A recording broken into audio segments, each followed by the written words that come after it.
Good morning, everybody. On this Bank Holiday Monday, June the 1st. Well, it is a bank holiday in Ireland anyway, so I don't think it is in the UK. Maybe it is somewhere else as well. But anyway, if you're watching, then you're very welcome. Stunning weather here, beautifully sunny, gorgeous. So I completely understand if you're already heading down to the beach or lying out in the garden. But if you are with me, then you're very, very welcome. So for those of you who don't know me, my name is Rebecca, and I am a QTT personal development coach and mentor and homeopath. And I use all three methods to help you and your family to be as well and as happy as you can be, and to stay that way. So I'm welcoming you today to my Monday messages. This is a live video that I do every Monday at 10 o'clock. And you can either join me live or you can watch it on a replay. And my Monday messages are really a part of my commitment to supporting as many people as I can to just make small daily changes that all add up and actually mean that you're making very big changes to the way that you lead your life, and they will enable you to be the best version of you that you can possibly be.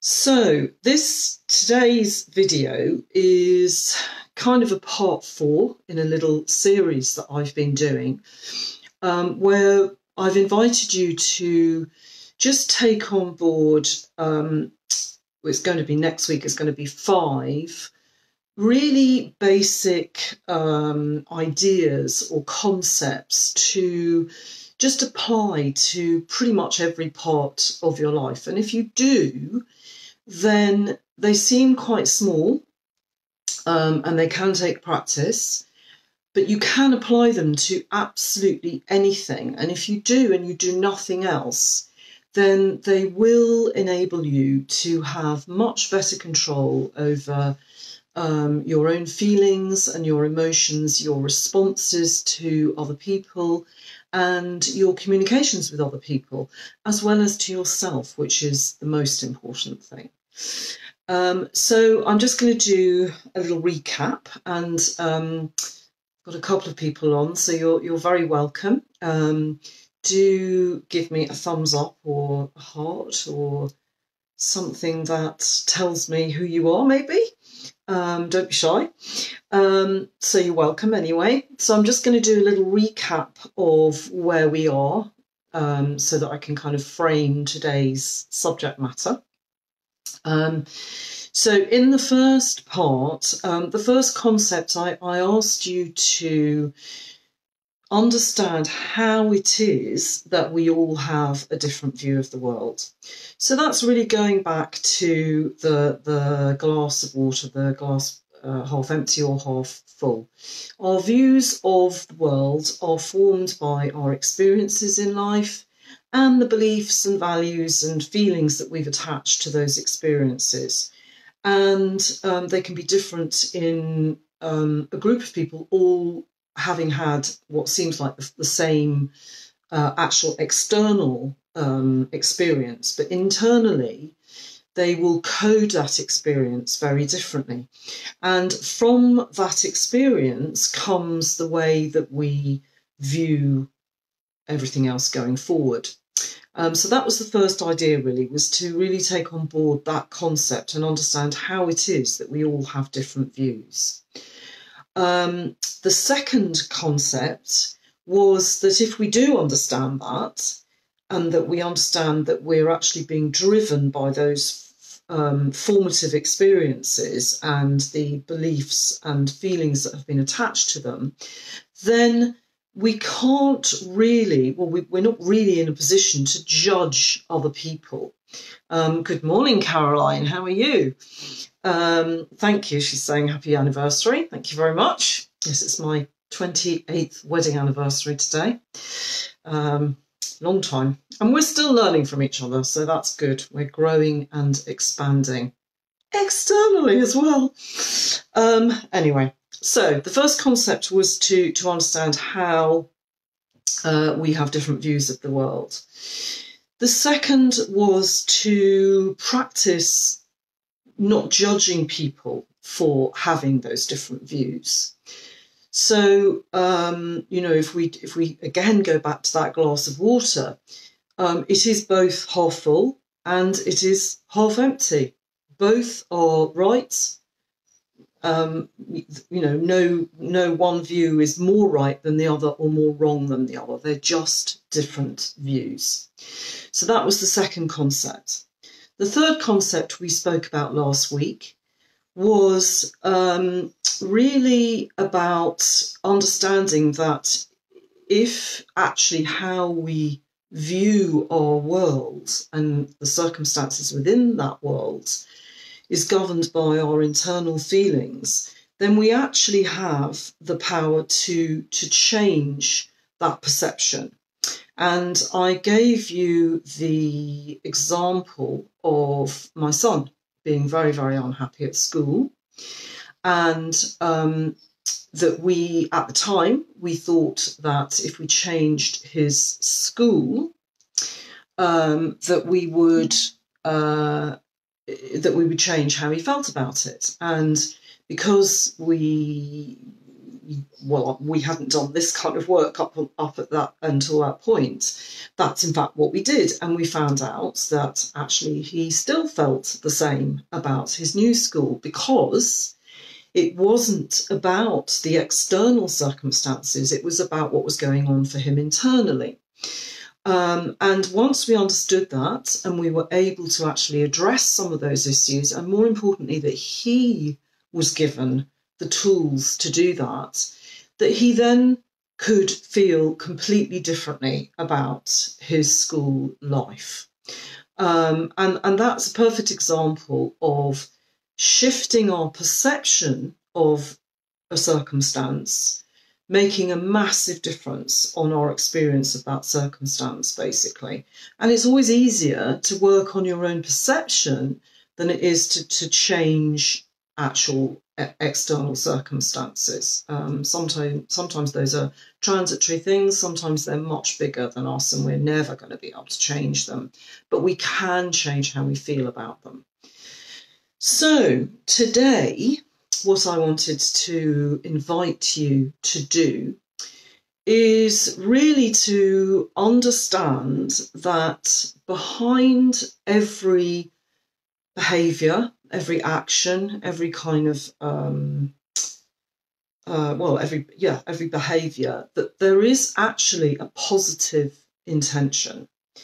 And that can be hard to get your head around sometimes, because, in life we always experience or come across behaviours in other people, or actually in ourselves, that doesn't sit right with us, that challenges our values, that questions our beliefs, makes us feel uncomfortable, repels us, any of those things. And it's sometimes difficult to separate the behaviour from the person.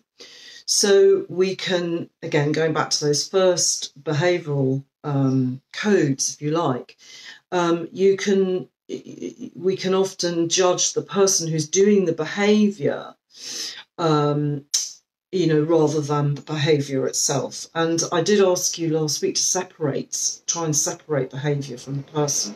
And that's actually important in ourselves as well, because it can then help us to understand that if we've made a mistake, if we've done something that we are not comfortable with, that doesn't mean that we are bad people or failures, or that, we're screw-ups, or, whatever that little internal voice trots out to you as a pattern. So the thing today is just thinking about that positive intention behind all behaviour. So I just want to dissect that a little bit. So if we think about, let's say, bullying behaviour, somebody who is choosing to dominate or bully other people, usually, almost always, that is because it's for a short time, it's making that person feel that they are important and significant, and that they have the power to dominate others and control others. And that is usually because they don't actually feel that on an ongoing basis. So what their subconscious has done is to set up a pattern that says, do you remember when you did that, or when you watched someone else do that, that gave you a sense of feeling significant, feeling that you were powerful, feeling that you could dominate others. And so every time that opportunity comes up, take it, because it'll make you feel those things. So underneath, the person isn't feeling those things actually on an ongoing basis. So what they will do is they will continue to do this behaviour because temporarily it makes them feel like that. It's very antisocial behaviour to most of the rest of us. And obviously it's not actually a sustainable form of behaviour, but your subconscious doesn't really understand that. So until you look at it, at what's driving the behaviour, then the person will continue to do that in some form or another. There are a lot of health modalities that are very good at helping people to manage that behaviour better, to actually change the behaviour from something that is really not positive to other people, and channel it in a different way. But often what people find is, although they can do that, and it is, it's a positive step forward, it doesn't stop them from feeling the same feelings. So what I would encourage you to do is to start thinking about those kinds of behaviours in your own internal world. Because before we can actually look at other people, and we don't really have control over other people's behaviour, we need to look at our own stuff, if you like. And it's important to say that just because you're feeling insignificant, or that you don't have a voice, or that you're not important, it doesn't mean to say that you're automatically going to become a bully. Not at all. That will be determined by the experiences that you have in life, both from the people who care for you and after that as well. So, for example, you could have somebody who feels those same feelings of insignificance, but actually choosing to do good works, to do charitable works, to help people. What's driving them to do that is the recognition they get for doing that work. So having people say, "God, thank you so much, you are wonderful, you're amazing, and we couldn't do without you." If there's a need for that praise, then the chances are that that is what's actually driving the behaviour. So although the behaviours are very different, they're actually being driven by the same thing. So just want you to just sit with that a bit this week and understand that your subconscious will be setting those patterns up for you from an early age, because it thinks that it's doing the right thing for you. It thinks, okay, look, Rebecca, if you do this, then you'll feel good. So do it. And it's not until your conscious mind goes, hang on a second, what's going on here, that you have a chance to recognise that, to basically say, okay, that's great, thanks for doing that at the time, don't actually need to do that anymore, I'm going to choose something else. So it sounds simple, and I'm very well aware that in a lot of things it's not easy, and that's why daily practice is a very effective thing. Your subconscious, although it runs the majority of your behaviour, our behaviours and our actions and things, it's a bit kind of knee-jerky in a way. It will just go, ooh, that felt good, right, log that in to the code. And so every time that trigger comes up, I'm just going to run this bit of programming so that she'll do that. However, you are ultimately in control. So if you come in and go, that's a bit out of date, actually, don't really need that anymore, need to upgrade that software. So actually, I want you to run this bit of coding instead. Your subconscious is quite happy, as long as it can rejig that coding, it's quite happy to do that. So what I would like you to do this week is start noticing any behaviour that kind of sits a bit uncomfortably with you. So it's that feeling when you do something because that's what you do. It's a pattern. It's, you know, it's something that's worked for you, something you've done for a long time, maybe. But it's either immediately followed by a feeling of, I shouldn't really have done that, because actually it doesn't do me much good in the long run. But you find yourself just keep on doing it. For me, for a long time, and perhaps this will resonate with some of you, is if I'd had a very hard day at work, a very challenging day at work,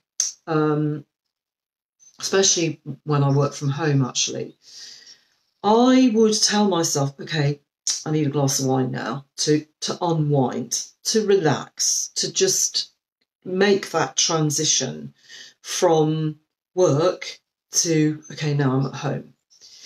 And it became a bit of an ongoing habit, and it set up a sort of pattern that I went, yeah, I deserve a glass of wine. I'm going to have a glass of wine. That's what I'm going to do.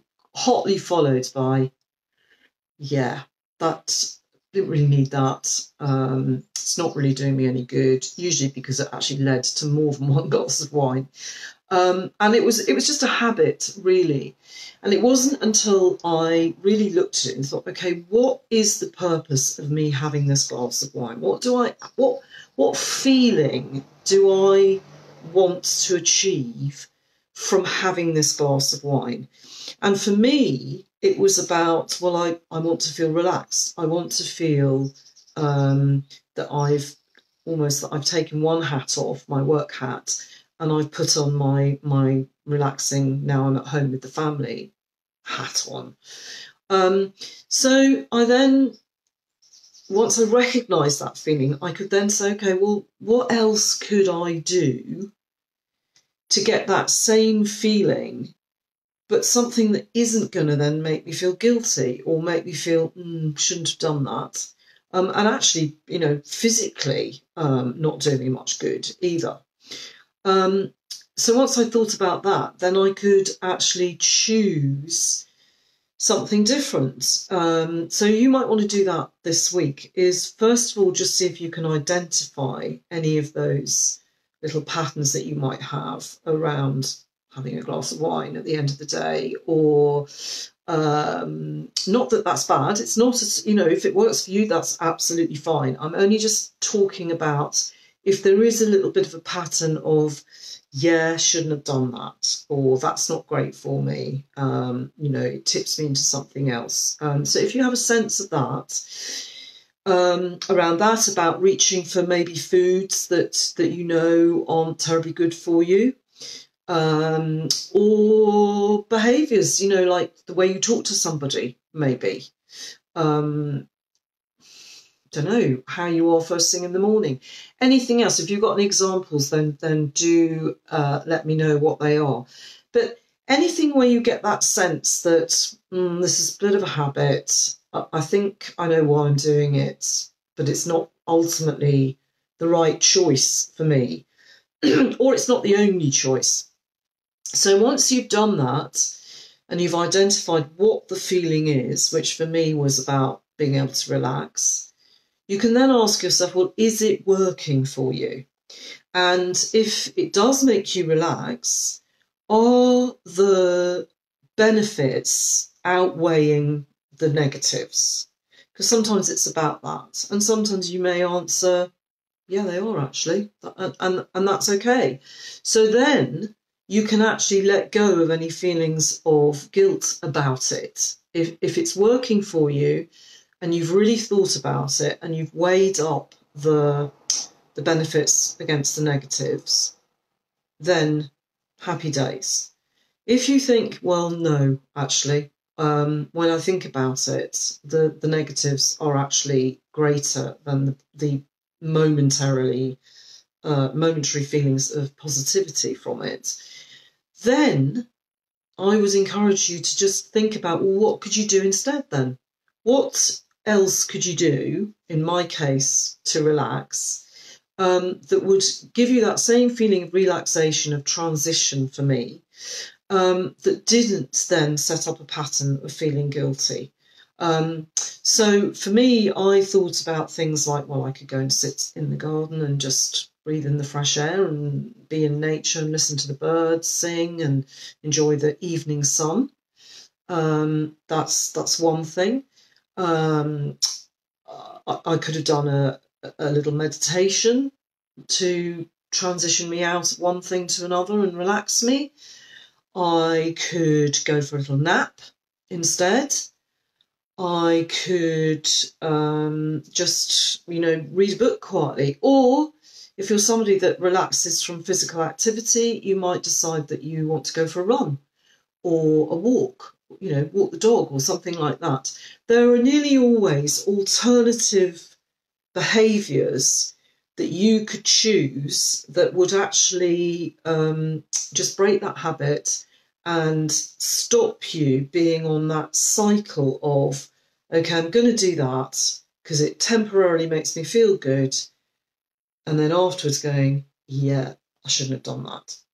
So that's what I'm asking you to look at this week, really, is understanding, first of all, what the positive intention was behind that pattern of behaviour, because there always is one. And in my case of having that glass of wine, needing that glass of wine, that was about self-care. It was about me enabling myself to relax and transition from work to family. So it's important that you identify what feeling is it that this behaviour allows for me. What does it help me to feel when I do this behaviour? And once you've identified that, is it working for you on an ongoing basis? Or is it just a little temporary thing that actually just keeps you on a cycle of, okay, yeah, it did make me feel good for 5 minutes, 10 minutes, an hour even. But then after that, yeah, I'm not feeling so good, actually. So if that's the case, identify a different behaviour that might give you the same feeling. Now, for some of you, that might be enough, just to actually become conscious of that pattern, and those choices might be enough. If you want to take it further, then I would encourage you to adopt one of those more positive choices and just put it into action. And the more you do it, the more your subconscious will get the message and go, ooh, I can do this instead of having that glass of wine, and I get to feel actually the same feelings, but usually for longer, because they're not actually made negative by the feelings of guilt or whatever that are coming from your conscious mind. So I hope that makes sense. It takes practice, and it's a good thing to do in ourselves first, and then we can start noticing why other people are perhaps doing what they're doing. We might never know exactly, but if we just have in our minds, okay, that behaviour is not sitting right with me from, maybe somebody that you're in lockdown with. However, there's a reason that they're doing that. For them, it is helping them to feel something that they want to be feeling.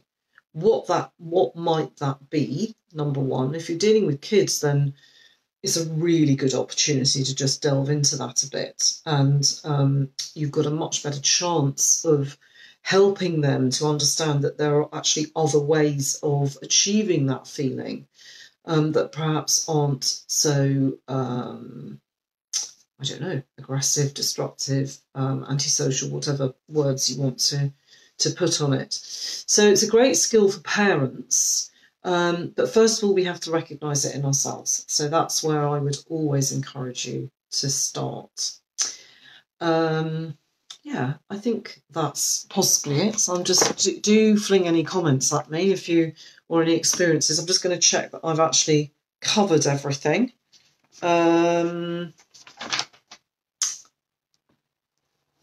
Yeah. Yeah, I think, just going back to the parenting things, actually all of this work is often a lot clearer when we're thinking about our kids. So, there's a lot of children who can get sort of addicted to negative attention. So it seems like they're constantly acting out because it gets them attention, basically. So that is a good example of, for some reason, they're feeling like they don't get enough attention. What that might be, I don't know. So their way of ensuring that they do get attention is to have a tantrum or act out or break something or do something that they know is going to get them that attention, even though it's negative. So it's tempting, obviously, to look at the child's behaviour and go, oh my God, that child is out of control, whatever it is. If we just go, okay, well,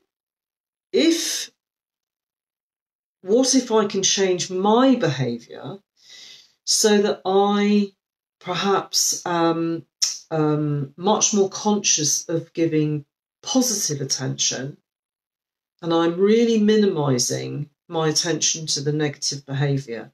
So sooner or later, what that child's subconscious will learn is, that, acting out thing that you were doing to get attention doesn't work anymore.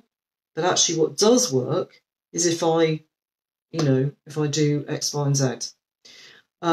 So that's it. It's worth thinking about that, and it's also worth remembering that as parents, we don't tend to judge our kids in the same way for their behaviour as we do perhaps in ourselves or in other adults.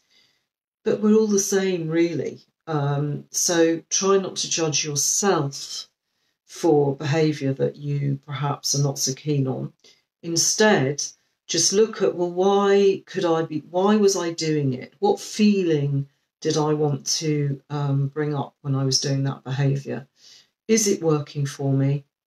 If not, what else could I choose instead that would be more positive? So I think that's enough for this week. I hope that that's made sense.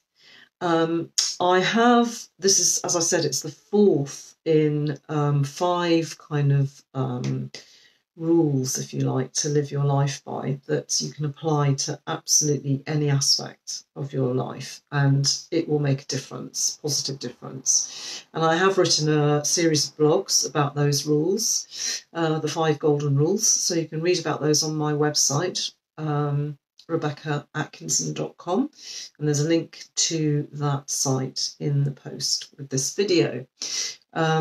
So yeah, have a look if you want to read more about these concepts, but they are really powerful. They sound quite simple,